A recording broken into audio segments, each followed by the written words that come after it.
Today having an amazing experience walking with Marianne with one foot makes you be aware of so many other things, and everything can teach you, everything can show you if there is a higher dimension or a different perspective.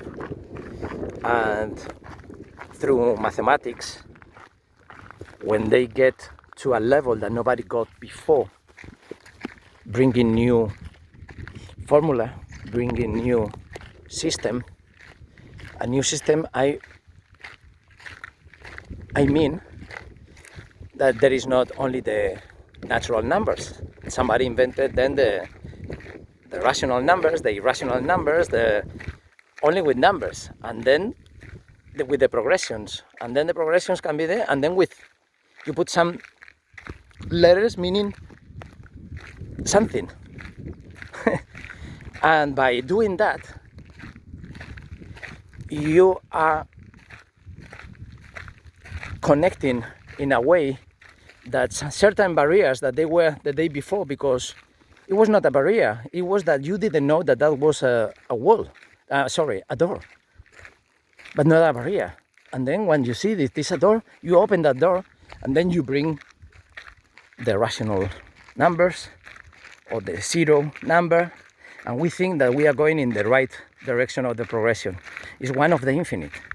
Mayans were doing the same thing with three symbols. With only three symbols, they could represent all the numbers, but not the minus, probably. I don't know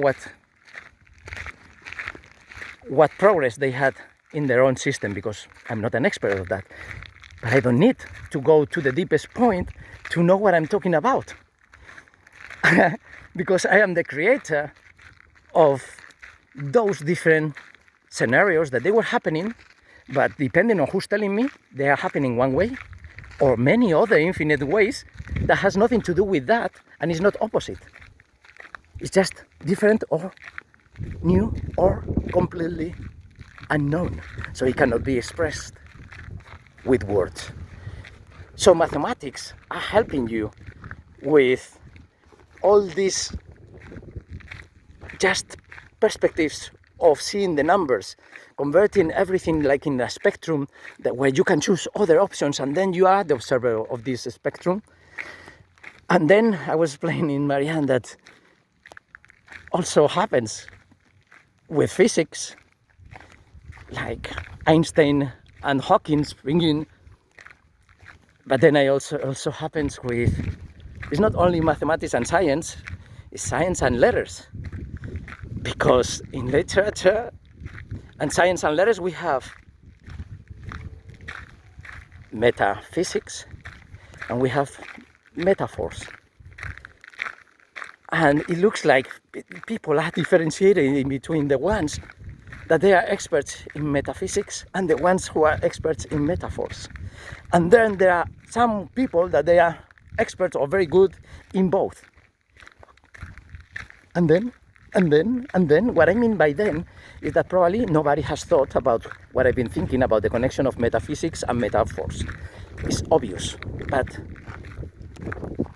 bringing it as the end of a story that goes about many different things, what I mean is that any answer that can be given to the last duality that I create, there is an easy way to jump to it's not higher level, it's a common level. So being the bridge in between two dimensions. So you have to be out of both dimensions to see them all, but knowing how they feel. So by experiencing and knowing how you feel with no barriers, with no mental barriers, when you know who you are, and you can only say this when you know who you are, because I am the same as 6 years old. The same, exactly the same. And I've been told all the time, when are you gonna settle? When are you gonna settle down? All my life, when I was 26, I was Peter Pan is a disrespectful way of calling some people. Because if it is to some people in a rational way that they are rational, okay, then they are not Peter Pan. They are pretending. They are wannabes.